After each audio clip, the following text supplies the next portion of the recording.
네, YTN 라디오 뉴스파이팅 김영수입니다. 2부 순서 이어가겠습니다. 조기 대선 전국이 본격화하면서 주요 주자들의 출마 선언이 잇따르고 있습니다. 지난주 대선 출마 선언했죠. 이번 대선은 체제 전쟁이다.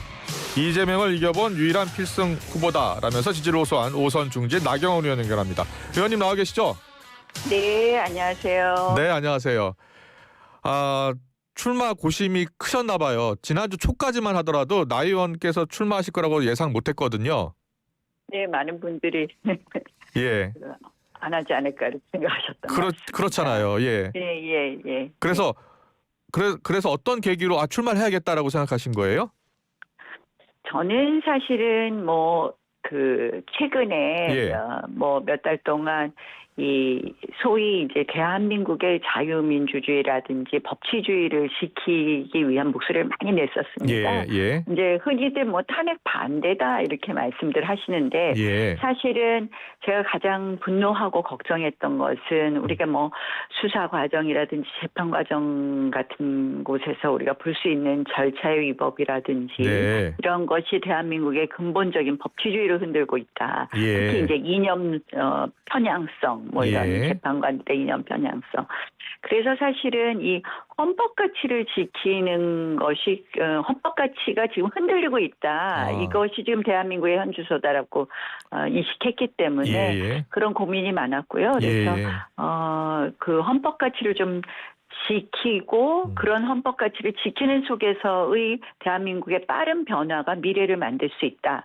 그런 취지로 출마를 결심했습니다. 이 탄핵 반대의 방점이 있다기보다는 절차적인 민주주의 그리고 헌법 가치 수호에 더 방점이 있었다는 말씀이세요?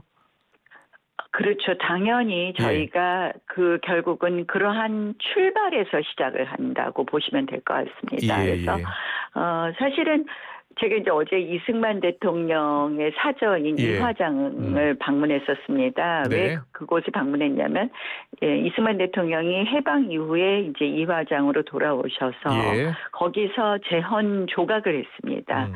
처음 내각을 조각하고 거기서 바로 대한민국 헌법의 자유민주주의, 시장, 경제, 법치주의를 채택하는 한마디로 헌법 가치의 기초를 만드신 곳이거든요. 그래서 우리가 흔히 대한민국이 이만큼 번영한 것은 결국 자유민주주의와 시장 경제를 채택했기 때문이라고들 많이 말씀하시고 그것이 당연한 것 아니겠습니까? 그런데 그것이 지금 이제 많이 흔들리고 있기 때문에 이런 걸 튼튼히 해야 된다. 그런 취지에서 그동안 여러 가지 목소리를 냈었고요. 이번 선거도 역시 저는 그것에서부터 출발해야 된다.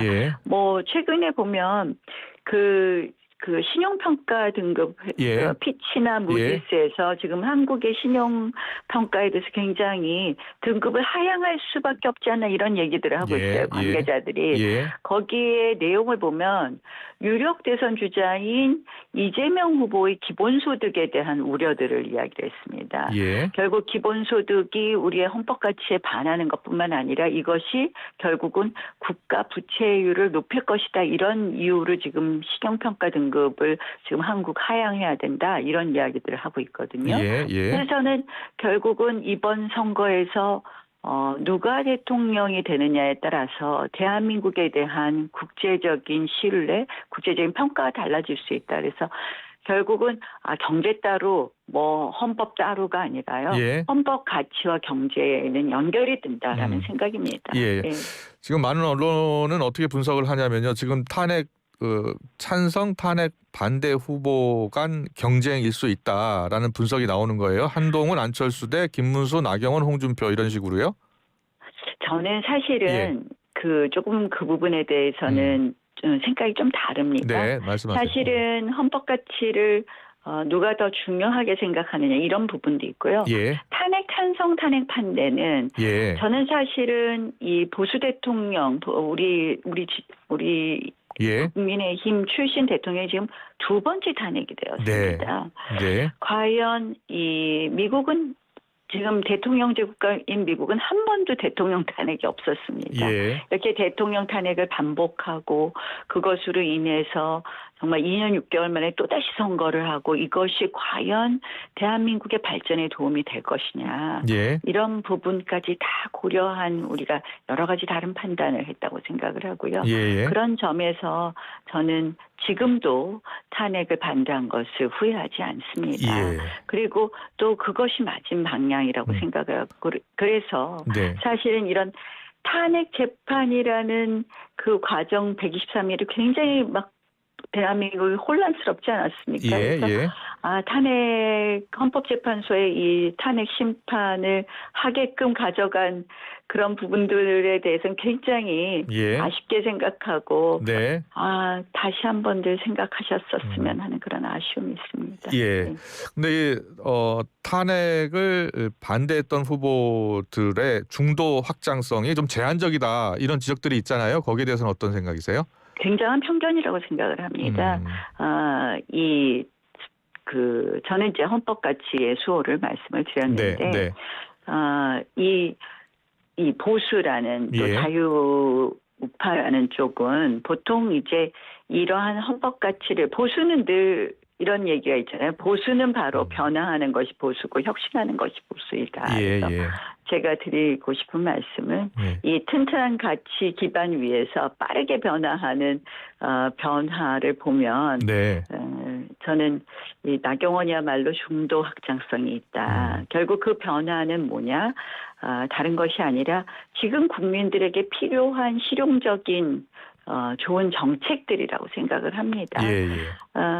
제가 최근 정말 국민들께 죄송한 것은 저희 여야가 이렇게 치열하게 싸우고 탄핵의 국면으로 가는 바람에 국민들께서 진짜 힘드시거든요. 경제는 너무 힘드시더라고요. 그런데 그러한 부분을 제대로 못 챙기고 있었던 것이 너무 아쉽고요. 또 실질적으로 뭐 국회가 워낙 대립만 또 갈등만 하다 보니까 한 걸음도 나가지 못하는 부분에 대해서 죄송하게 생각합니다. 그래서 제가 뭐 아마 정책을 꼼꼼히 보신 분들은 아실 수 있겠지만 가장 빠르게 변화하는 또 혁신하는 보수의 모습을 보여서 저는 중도 확장성은 제가 제일 단연 있지 않을까 이렇게 생각합니다. 그래요? 예, 알겠습니다. 그 윤 전 대통령이 파면된 이후에요. 윤 전 대통령과 만나서 1시간 정도 차담회 했었잖아요. 네. 그때 어떤 이야기를 나누었는지가 좀 많이 궁금하더라고요.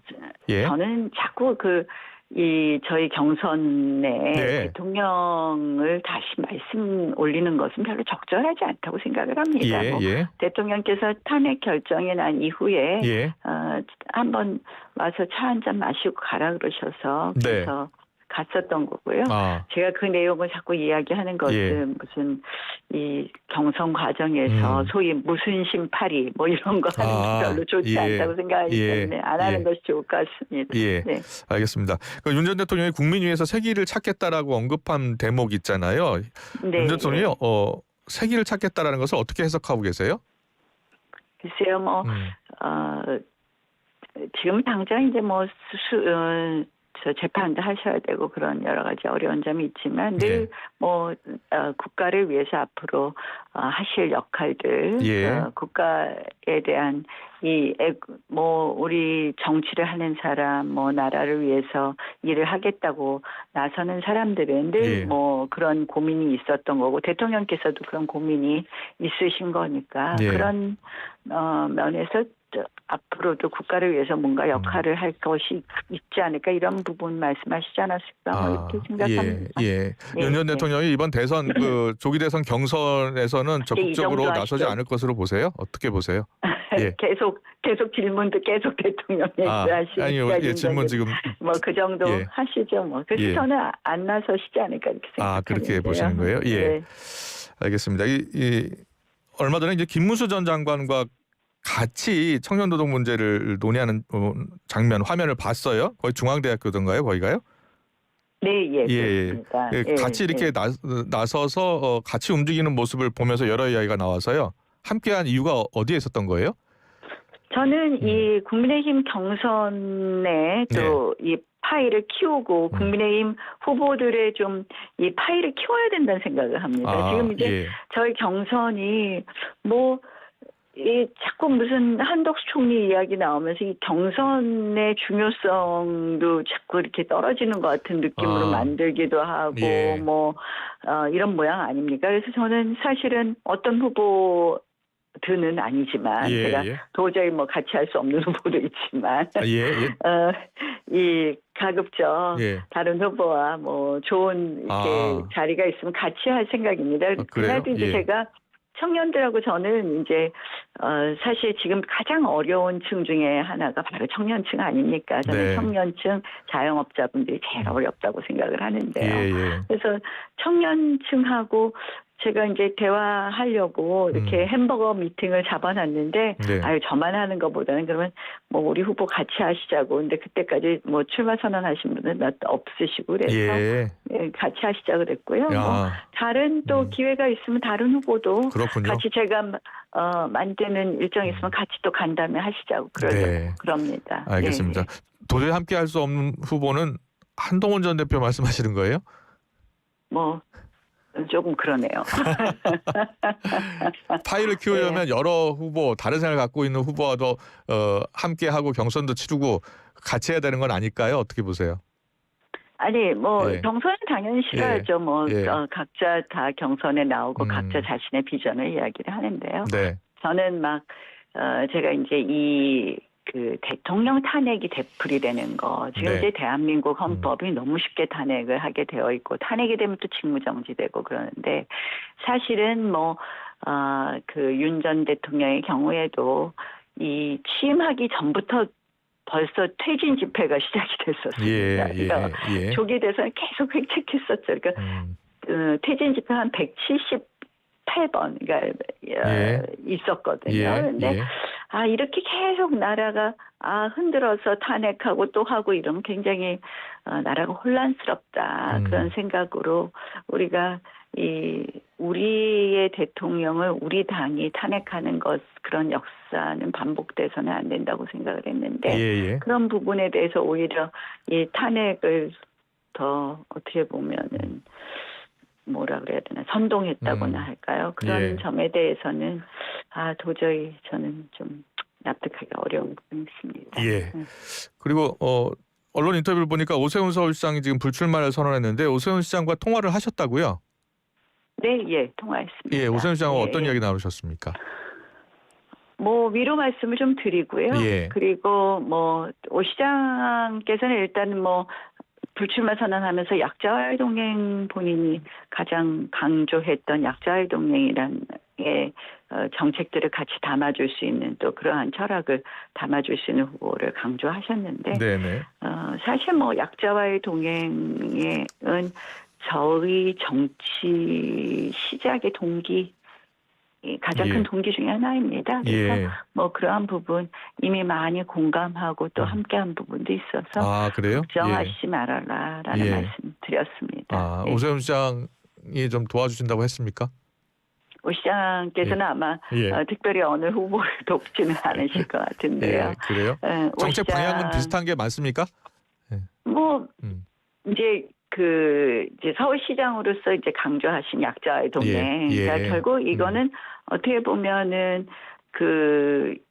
당연히 보수 정부에서는 더 강조해야 되는 부분입니다. 결국 우리가 같은 돈을 가지고 모두 나눠줄 것이냐, 더 어려운 층에 더 많은 돈을 쓸 것인가, 결국 절대 빈곤층을 해소하는 쪽으로 갈 것인가, 어쩔 수 없이 낙오된 분들에게 우리가 더 많은 예산을 쓸 것인가, 이런 것이 바로 약자와의 동행이고 그것이 바로 보수 가치 아니겠습니까? 그래서 뭐 상당히 공감하는 부분이 있고 작년에도 제가 서울런 같은 거 앞으로 전국으로 발전시키면 좋겠다 이런 말씀도 드리기도 했었습니다. 네. 알겠습니다. 그 한덕수 대행이 지금 뭐 출마 여부에 대해서 침묵을 하고 있어서요. 만약에 한덕수 대행이 출마 경선에 나선다든지 뭐 다른 방식으로 보수 후보와 연합을 한다면 어떻게 국민적 관심을 더 끌 수 있을까요? 어떻게 보세요? 제가 이 오죽 답답하면 한덕수 대행까지 끌어낼까 이런 생각을 하는데요. 일단은 지금 대행으로서 하실 일이 굉장히 많으실 것 같습니다. 특히 지금 굉장히 이 통상 위기 아닙니까? 예. 관세 전쟁이고 오늘 아침 보니까 트럼프 대통령이 또 다시 또 네. 반도체, 핸드폰 이런 거 예외 없다고 또 이야기를 하시니 네네. 미국 그 평론가들도 나와서 트럼프 대통령의 관세 정책이 어떻게 바뀔지 본인들도 평론하기 어렵다, 예측 불가능하다 이렇게 얘기를 하고 있습니다. 예. 결국은 우리의 협상력을 가지고 있는 수단을 다 써서 협상해야 된다고 생각을 합니다. 네. 그런 면에서 한덕수 대행께서 지금 하실 일은 이 부분 해결하는 데 좀 집중해야 되는데 우리가 너무 흔들고 있지 않나 이렇게 생각합니다. 네. 네. 국민의힘에서 흔들고 있다고 생각하세요? 자꾸 나와라 말라 하니까 예. 하실 일 많으신데 예. 많이 너무 흔드는 거 아닌가. 또 우리는 후보 나오라고 또 흔들고 예. 야당은 또 대행 탄핵하겠다고 흔들고 그러니 뭐 나라가 잘 되겠습니까? 예. 굉장히 예. 걱정입니다. 네. 알겠습니다. 이 정치권에서 이준석 의원이 이번 대선에 변수로 떠오를 가능성이 제기가 됐는데 국민의힘 후보와 이 의원의 빅텐트 가능성이 있다고 보세요? 논의가 필요하다고 보세요? 지금 이제 결국 아까 이재명 네.